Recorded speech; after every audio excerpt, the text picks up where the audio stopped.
Alors, notre prochaine présentation sera Van. Il va nous parler de LA-ICP-MS, optimisation de l'étanchéité et du contact entre la cellule externe d'ablation et les objets. Bonjour à tous, je m'appelle Vanane Voa-Nguyen, je suis actuellement en troisième année de BUT Mesures physiques à l'UIT d'Orsay. Et dans le cadre de ma troisième année, j'ai eu l'opportunité de réaliser mon stage au sein du département de recherche groupe objet du C2RMF. Mon stage a pour but d'optimiser l'étanchéité du contact de la cellule d'ablation laser et les objets à analyser et a été encadré par Jessica Legendre. L'ablation laser est une technique d'analyse permettant de prélever de petites quantités de matière dont les prélèvements sont invisibles à l'œil nu, qui varient de 2 microns à 300 microns. Les nanoparticules sont ainsi prélevées, sont transportées grâce à un flux de gaz vers un spectromètre de masse à plasma à couplage inductif appelé ICP-MS, auquel il est couplé dans le but de déterminer la composition chimique élémentaire.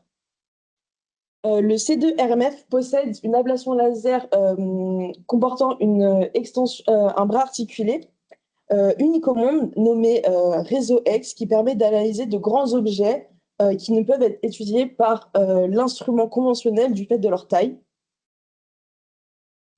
L'efficacité de ce dispositif repose en partie sur le contact entre l'ablation laser et l'objet via une cup semi-rigide qu'on peut voir sur le schéma ci-contre. En effet, une mauvaise étanchéité entraîne une pression insuffisante et donc une quantité de matière transportée vers l'ICP-MS et analysée insuffisante.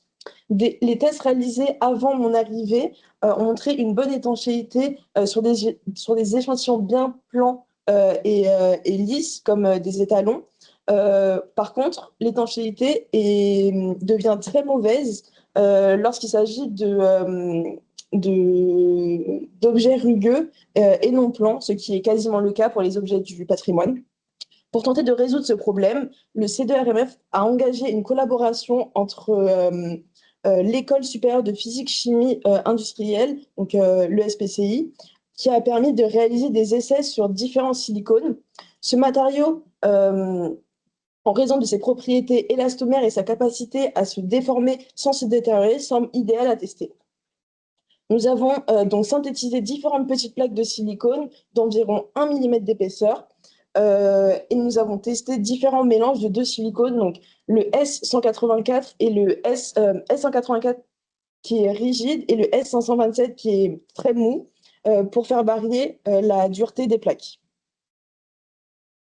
Donc, pour commencer, j'ai réalisé des mesures d'étanchéité sur différentes rugosités de surface. Pour simuler les surfaces qui peuvent être rencontrées sur les œuvres, il a été décidé de réaliser des tests sur des papiers de polissage au carbure de silicium avec différentes granulométries.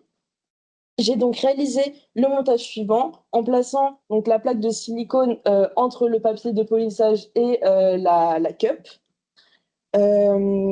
Les papiers de polissage variaient du coup de 4000 qui sont les papiers les moins rugueux à 80 les plus rugueux. J'ai mesuré la pression dans la cellule d'ablation laser en faisant varier finement la force appliquée sur l'objet par le bras en utilisant du coup un élévateur manuel. Je vous montrerai dans la prochaine slide comment est-ce que j'ai mesuré cette force. On peut voir l'utilité du silicone pour cette application en observant du coup le graphe ci-contre qui représente la pression mesurée de la cellule en fonction du coup des différentes granulométries pour les différentes plaques en comparant du coup lorsqu'il n'y en a pas lorsqu'il n'y a pas de plaque la courbe en bleu et lorsqu'il y en a.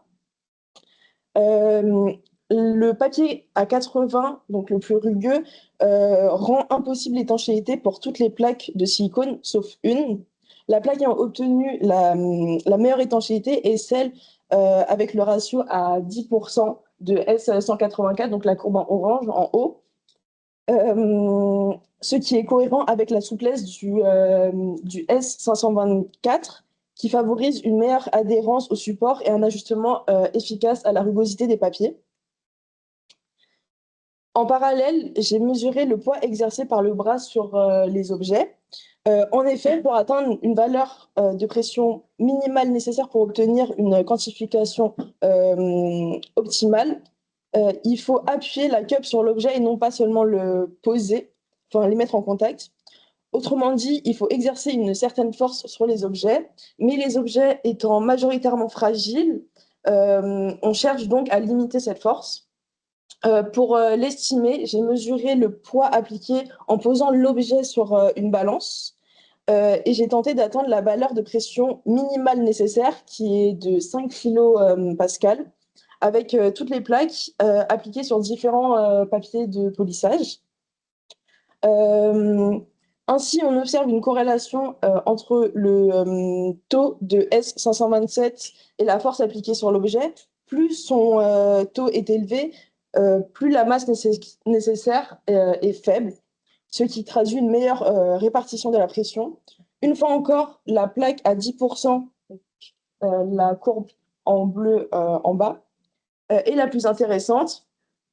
Elle assure une très bonne étanchéité tout en obtenant le poids le plus faible, qui variait du coup de 300 à 500 grammes, ce qui permet de préserver les objets à analyser. Cependant, elle présente une caractéristique qui peut s'avérer problématique. Sa surface est collante et peut donc arracher et ou déposer de la matière sur les objets. Par ailleurs, j'ai effectué un test de corrosion accélérée, souvent utilisé dans la conservation préventive du patrimoine pour évaluer la compatibilité des matériaux avec les objets à analyser, les objets d'art, pardon. Ce test consiste à placer des coupons métalliques, donc cuir, plomb et argent, en présence du matériau à tester, dans une atmosphère chaude et humide durant 28 jours. Si une corrosion est observée sur les métaux, cela indique donc que les matériaux émettent des substances volatiles corrosives, rendant inadaptés pour la conservation des objets sensibles. Je ne peux pas vous montrer de résultats aujourd'hui parce que je n'ai pas eu le temps de les exploiter. Enfin, je ne les ai pas encore exploités plutôt. Et en conclusion, l'utilisation du silicone semble prometteuse. Ce matériau permet en effet d'améliorer l'étanchéité du contact ablation laser et objet sur les surfaces rugueuses ou fragiles, tout en limitant la force appliquée, ce qui est essentiel pour préserver l'intégrité des objets analysés. Cependant, le mélange de silicone idéal, qui est celui du coup à 10% de S184, représente un inconvénient potentiel. Il est collant, ce qui pourrait poser donc des problèmes de contamination ou de dégradation des objets du musée. Il faut donc peut-être envisager un compromis en prenant un mélange du coup un peu moins performant mais non collant. Et des mesures complémentaires utilisant notamment la spectroscopie infrarouge, hyperspectrale et UV sont en cours pour déterminer si du coup ce matériau dépose des matières sur les objets. Merci pour votre attention. Voilà. Merci. Voilà, si vous avez des questions.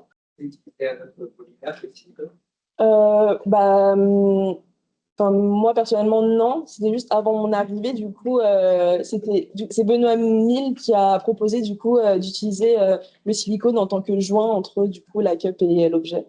Mais sinon, du coup, mon sujet portait sur ce matériau-là. Tu restes avec nous, tu as ton contrat d'apprentissage, il se termine. Il se termine vendredi prochain. Ouais. Bientôt. Voilà. Ouais, merci beaucoup. Merci. Merci.